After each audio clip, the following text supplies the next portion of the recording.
The last quarter of the 19th century brought Egypt confidence as well as calamity. The confidence came from, as we discussed previously in this series, the successful Egyptianization of aspects of the modernization that Muhammad Ali, Ibrahim Pasha, and Khedive Ismail had driven, especially in education. Calamity came in the shape of Britain's occupation of Egypt. At the core of the project that Muhammad Ali and Ibrahim had led was the objective that was realized and strongly cemented in the first half of the 19th century of establishing Egypt as an independent state. Its place within the Ottoman Empire was nominal.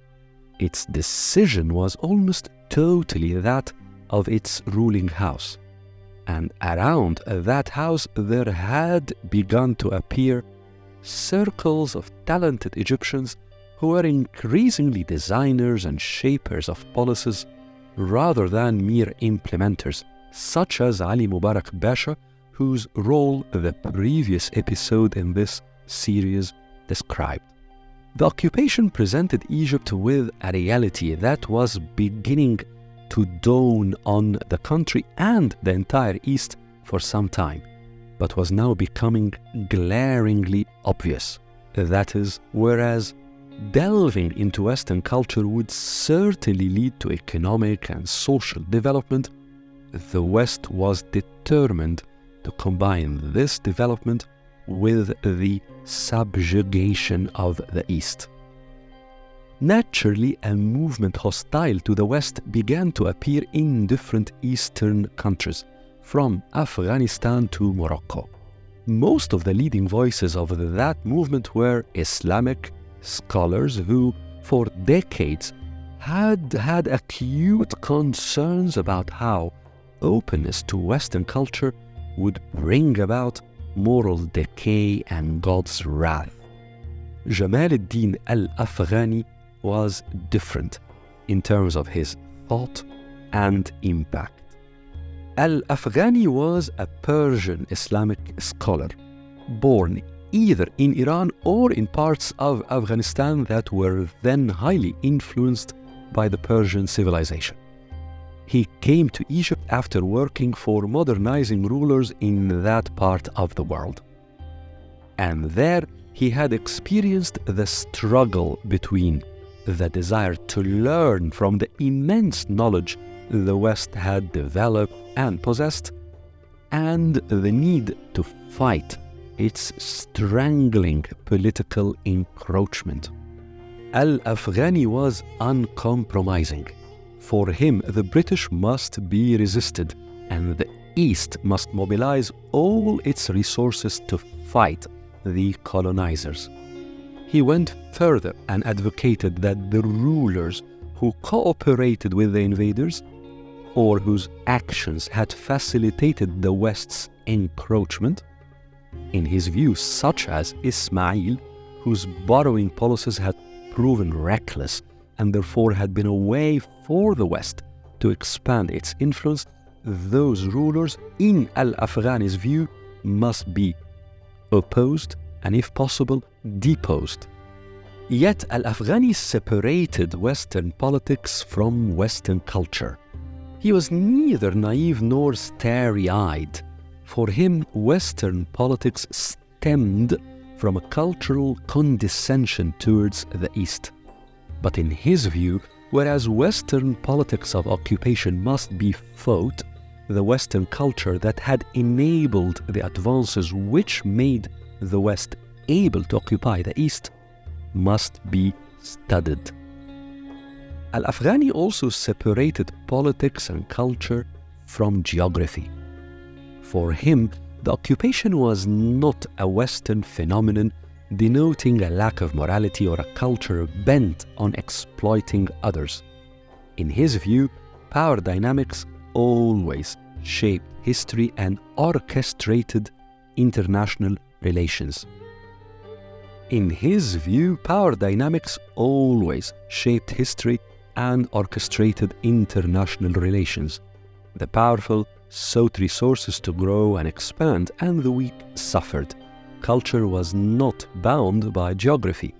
Western advances were anchored on rationalism and disciplined application of methodical sciences, which were not European products per se, but products of universal forms of knowledge that Europe had skillfully acquired, developed, and mastered in the 4 centuries before the 19th. But these forms of knowledge had originated in Egypt and Persia and India, and were later added to and developed in Greece, then lost into oblivion until the Islamic civilization discovered, analyzed, and resuscitated them into European consciousness. And it was only after that Europe succeeded in leveraging on them to build the marvelous Western civilization of the modern age. In al-Afghani's words, Europe knew Aristotle and Plato in Arabic rather than Greek garbs. Al-Afghani was neither childishly feeding Eastern ego nor ridiculously asserting the East's equality in knowledge and development with Europe's in the late 19th century. Al-Afghani had made it perfectly clear that Europe owned its advances, and that these advances were the results of thought and ways of living and behaving that Europe had curated to an exquisite degree of refinement. Al-Afghani's key point was that the basis upon which modernity was built in the West were not necessarily Western, but originally and in essence a flow of universal knowledge.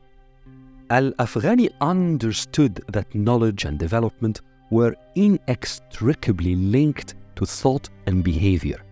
No advanced society tolerates chaos, noise, and dirtiness. Internalizing true knowledge instills refinement and an inclination towards beauty. For Al-Afghani, like scores of philosophers before him, it was a natural law, without errors or exceptions. Al-Afghani's ideas were applicable throughout the entire East, but as he had made it clear, Egypt was special.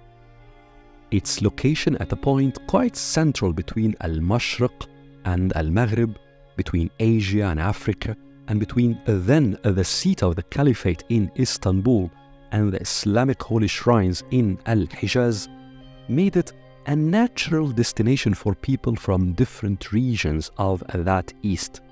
Its history, from the Pharaonic to Greek to Persian to Roman to Arabic, had made it a crucible of ideas. And as he noted with the admiration of the constant traveler that he had been, Egypt's then agrarian, tranquil way of life made it a natural base for slow, mature unfoldment and nurturing of ideas. This was why, despite that Al-Afghani had worked in Kabul, Tehran, Istanbul, Calcutta, Paris, London, St. Petersburg, and Munich, it was in Cairo that his thought blossomed. Al-Afghani's revolutionary ideas about deposing rulers resulted in his being repeatedly expelled from almost all the countries he had attempted to settle in, including Egypt. He became an inspiration for different thinkers and activists. But lacking a base, he failed to create a movement.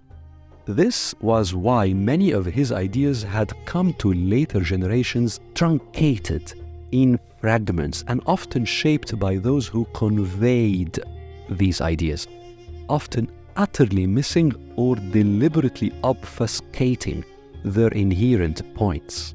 Pan-Islamism was the most obvious example. Al-Afghani entered the collective culture of the Muslim majority East as a pan-Islamist thinker. Al-Afghani certainly saw Islam as a unifying cultural framework of Persians, many Indians, Turks, tribes on the steppes hailing from Turkish ancestors, Arabs, Amazighs, and Egyptians. Al-Afghani also used the notion of pan-Islamism to engage with Western thinkers who viewed the East largely and often solely as Muslim majority or just Muslim societies. However, for al-Afghani, Islamism, or the role that Islam by theology and tradition has played in society, was a process of cultural development. It began with Islam's exposure to the older civilizations of Egypt, Persia, and Greece, and progressed with the schools of wisdom championed by Al-Farabi, Ibn Sina or Avicenna, and Ibn Rushd or Averroes. Al-Afghani was far from the traditionalist, knee-jerk defender of Islam that several historical narratives presented. He was a subtle and deep thinker who believed that a fundamental role of divine inspiration was humanizing and civilizing its social milieu. Al-Afghani's thought was one of the most interesting attempts to position traditional Islamic culture to benefit from the West-inspired modernization. He worked on pragmatic and serious elaborations on how Islam's historical trajectory in the different regions of its growth and spread could meet Western advances not only in sciences but crucially in humanities.